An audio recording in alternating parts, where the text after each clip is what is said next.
అని నువ్వు చెప్పడానికి వీల్లేడంటాడు ఆయన. ఆర్తో జిజ్ఞాసురర్థార్థి జ్ఞానీచ భరతర్షభ, నలుగురు నా కాళ్లే పట్టుకుంటారని చెప్పాడు గీతలో. వాడికి అవసరం వస్తే నన్ను అడుగుతారా? నా కొడుకు నన్ను అడగకపోతే ఎవరిని అడుగుతాడు? నా బిడ్డ నన్ను అడగకపోతే ఎవరిని అడుగుతుంది? నన్నే అడుగుతారు వాళ్ళు. నీకెందుకు అభ్యంతరం మధ్యలో? అది ఆయన తండ్రితనం అంటే. కాబట్టి కరతల కమలే సర్వదాదాన లక్ష్మీ దూర్దండే వీరలక్ష్మీ, ఆయన భుజములను ఆశ్రయించి వీరలక్ష్మి ఉంటుందిట. అందుకే ఆయన ఆయుధాన్ని పట్టుకున్నాడా, నిలబడగలిగిన వాడు లేడు. రామదాసు గారి దాశరథీ శతకం చేస్తూ బండన భీముడత్త జన బాంధవుడుజ్వల బాణతోడ కోదండ కళాప్రచండ భుజతాండవ కీర్తికి రామమూర్తికిన్ రెండవ సాటి దైవమికలేడనుచున్ గడకట్టి భేరికాడాండ నినదంబుల జాండము నిండ మత్త వేదండమునిక్కి చాటెతను దాశరథీ కరుణాపయోనిధి అన్నారు. రామచంద్రమూర్తి చేతిలో కోదండాన్ని పట్టుకుని బాణములను తీసి విడిచిపెడుతున్నప్పుడు ఆ శర పరంపర ముందు నిలబడగలిగిన వాడు ఉండడు. అసలు బాణములు తప్ప. రామాయణంలో శోభనగా చెప్తుంది, నాకు ఆయన ధనస్సు కనబడలేదు, బాణాలు తీయడం కనబడలేదు, సంధించడం కనబడలేదు, విడిచిపెట్టడం కనబడలేదు, నాకు బాణాలు ఒకటే కనబడ్డాయి. పంచదారతో అభిషేకం చేస్తుంటే ముందంతా పంచదార పడుతున్నది, వెనక లీలగా వెంకటేశ్వరుడు కనబడినట్టు.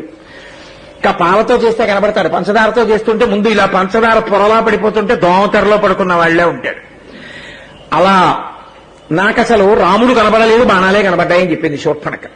అటువంటి దూర్దండే వీరలక్ష్మీ, అంత శక్తి ఉన్నవాడు కదా అని కనబడ్డవాడిని అల్లా కొట్టేవాడు కాడు. మహా ఓర్పు. అరే మారుతాడేమో చూద్దాం అని ఎంతో ఆలోచిస్తాడు. అందుకే హృదయ సరసిజే భూత కారుణ్య లక్ష్మీ, ఆయన హృదయమనబడేటటువంటి తామర పువ్వులో భూతకారుణ్య లక్ష్మిగా, అంటే సమస్త భూతముల పట్ల ఆయనకి దయ, అంత దయతో ఉంటాడు. అందుకని అపరాధములను క్షమిస్తాడు. నిజమునకు అపరాధములను క్షమించడానికి ఇంకేదీ కారణం కాదు, ఆయన దయయే కారణము. శంకర భగవత్పాదులు చోట అంటారు, శరణాగతి చేస్తూ ఆయన అసారే సంసారే నిజ భజన దూరే జడధియా అని ఒక శ్లోకం చేస్తూ అందులో అంటారు, ఈశ్వరానికి ఒక గొప్ప అవకాశం ఇచ్చానన్నారు. ఆయన ఒక గొప్ప చమత్కారి. ఆయన లాంటి సాహితీవేత్త ప్రపంచంలో పుట్టలేదు, పుడతాడన్న నమ్మకం లేదు. అంతటి మహాకవి శంకరులంటే. నేను కాదు, సమస్త జీవకోటి ప్రపంచం ఒప్పుకుంది ఆయన కవిత్వాన్ని చూసి. అటువంటి మహానుభావుడు శంకర భగవత్పాదులంటే. ఆయన అన్నారు, నీ దగ్గర చాలా దయ ఉంది, నా అంత పాడైపోయిన వాడు లోకంలో లేడు, ఇప్పుడు నీ దయను ఉపయోగించడానికి నీకు మంచి అవకాశం ఇచ్చాను, నన్ను ఏలుకో అన్నారు. కాబట్టి అయ్యవారి దగ్గర దయ ఉంది కాబట్టి మనం క్షమిస్తున్నాడు. నువ్వేదో చేశావని క్షమించేవాడు కాడు ఆయన. ఆయన దయ ఉంది కాబట్టి క్షమిస్తున్నాడు. కాబట్టి హృదయ సరసిజే భూత కారుణ్య లక్ష్మీ, ఆయన యొక్క హృదయ పద్మమునందు భూతకారుణ్య లక్ష్మిగా అమ్మవారే ఉన్నది. అటువంటి తల్లే ఖడ్గాగ్రే శౌర్య లక్ష్మీ, ఆయన యొక్క కత్తి పైభాగంలో ఉన్న పిడికిలి మీద శౌర్యలక్ష్మిగా ఉంది. ఆయన కత్తినిలా పట్టుకుని పైకి తీశాడో ఆయన యొక్క శౌర్యము ప్రకటనమవుతుంది. ఆ శౌర్యము ప్రకటనమైందో ఇక నిలబడగలిగిన వాడు ఉండడు. అటువంటి నందక ఖడ్గం పట్టుకుని బయలుదేరుతాడు. కాబట్టి ఖడ్గాగ్రే శౌర్య లక్ష్మీ అఖిల గుణ గణాడంబరే కీర్తి లక్ష్మీ, ఆయన గుణముల అన్నిటి యందు అసలు ఆయన నిర్గుణుడు. నిర్గుణుడైన ఈశ్వరుడు ఎప్పుడెప్పుడైనా గుణములను వ్యక్తము చేస్తే అటువంటి గుణముల అన్నిటి యందు కూడా ఆయన కీర్తిని పొందుతూ ఉంటాడు. కీర్తి లక్ష్మి, అందుకే ఆవిడికి యశస్విని అని పేరు. ఆవిడ కీర్తినిస్తుంది. ఇది వీడు చేశాడు అన్న కీర్తి ఆవిడ వల్లే వస్తుంది. జనకుడికి కూతురుగా వచ్చింది సీతగా, జానకి అని పేరు పెట్టుకుంది. సీతమ్మకి తండ్రయ్యారన్న కీర్తిని జనకుడికి ఇచ్చింది. కాబట్టి అయ్యా నీ గుణముల యందు కీర్తిగా ఆవిడే ఉంది. అఖిల గుణ గణాడంబరే కీర్తి లక్ష్మీ సర్వాంగే సౌమ్య లక్ష్మీ, ఆయన శరీరమంతా సౌమ్యలక్ష్మి ఆవహించి ఉంటుంది. సౌమ్యలక్ష్మి అంటే ఏమిటో తెలుసా అండి?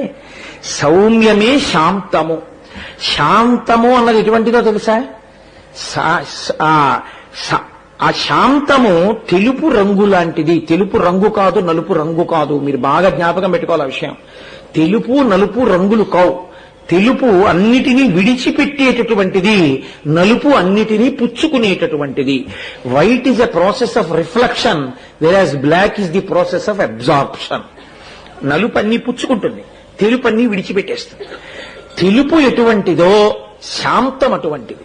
శాంతం ఉన్నవాడి దగ్గర నుంచి అన్ని రసములు బయటకు వస్తాయి తప్ప ఆయన ఆ రసములను లోకోత్తరణ కొరకు స్వీకరిస్తాడు. అది ఆయన లక్షణం కాదు. అసలు ఆయన లక్షణం శాంతం. సూర్యుడు చూడండి, సూర్యకిరణములు ఉంటాయి, అవన్నీ బంగారు రంగు. అందుకే కదండి ఆ హిరణ్మయమైన కిరణాలన్నీ కూడా. అటువంటి మహానుభావుడి యొక్క కిరణములు దేని మీద పడితే ఆ కాంతితో మీకు కనపడచ్చు. అలా తెలుపు అన్ని రంగులను తనలోంచి విడిచిపెట్టినట్టు పరమ సౌమ్యము పరమశాంతము కలిగినటువంటి ఈశ్వరుడు లోకాన్ని రక్షించడానికి ఒక్కొక్కసారి వీరరసాన్ని ప్రదర్శిస్తాడు.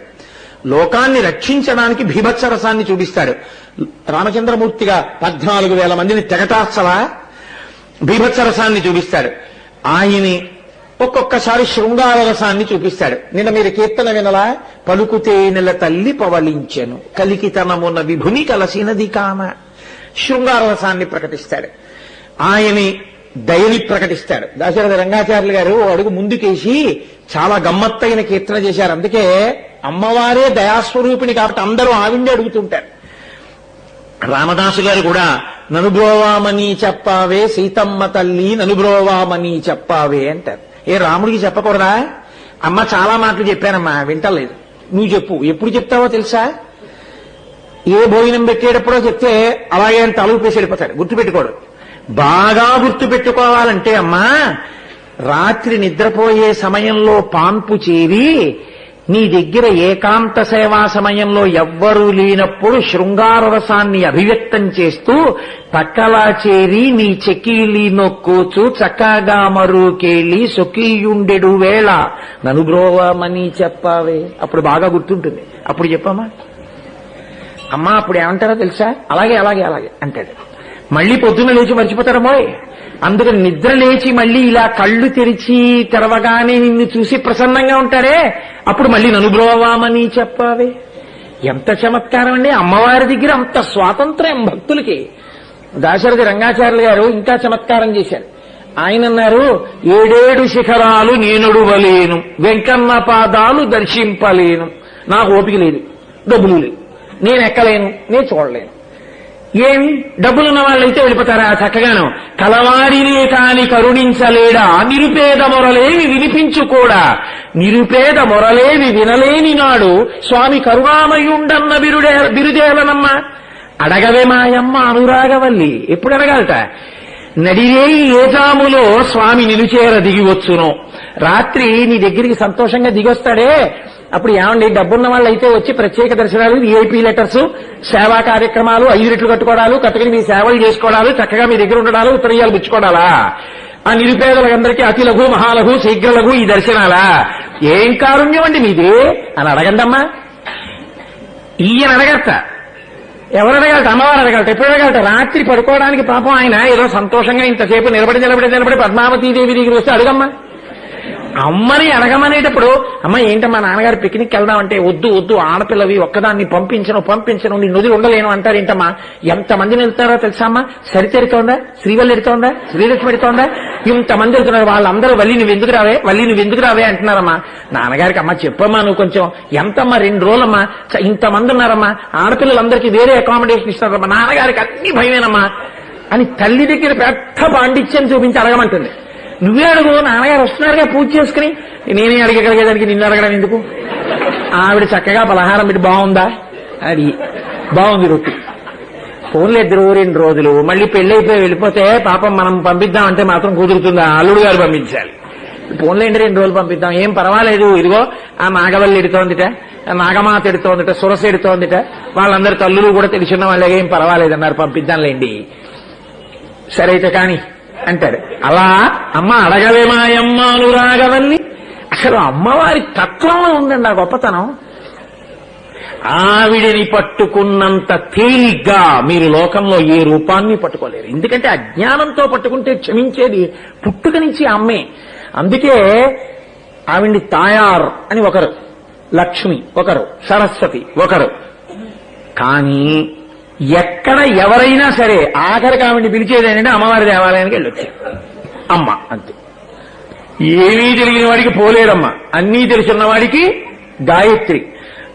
ఇంట్లో బిడ్డల్ని రక్షించడానికి ఊళ్ళో గంగానమ్మ. చక్కగా ఎప్పుడు కుటుంబాలు సంతోషంగా ఉండడానికి తద్దింటమ్మ.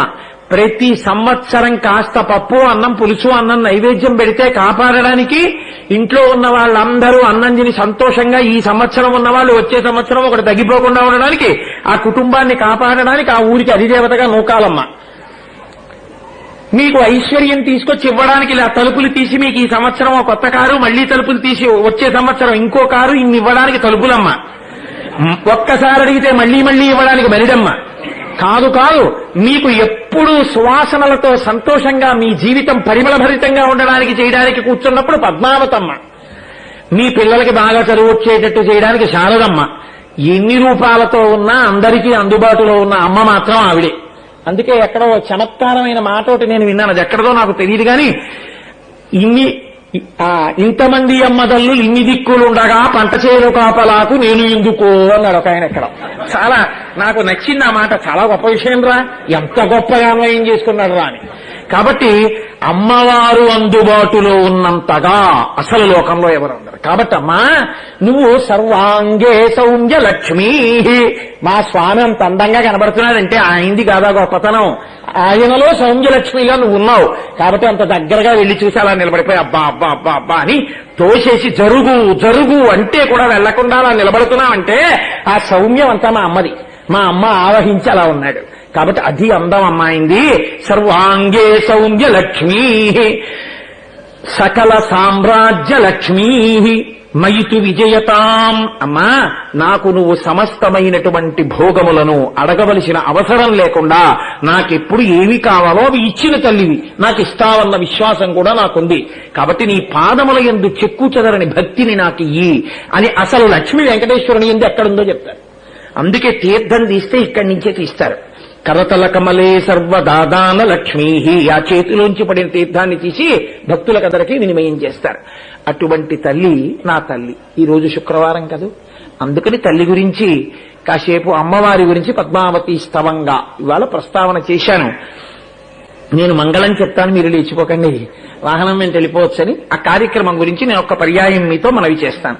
మంగళాశాసనపరై మదాచార్య పురోగమై సర్వైశ్చ పూర్వైరాచార్యై జత్కృతాయా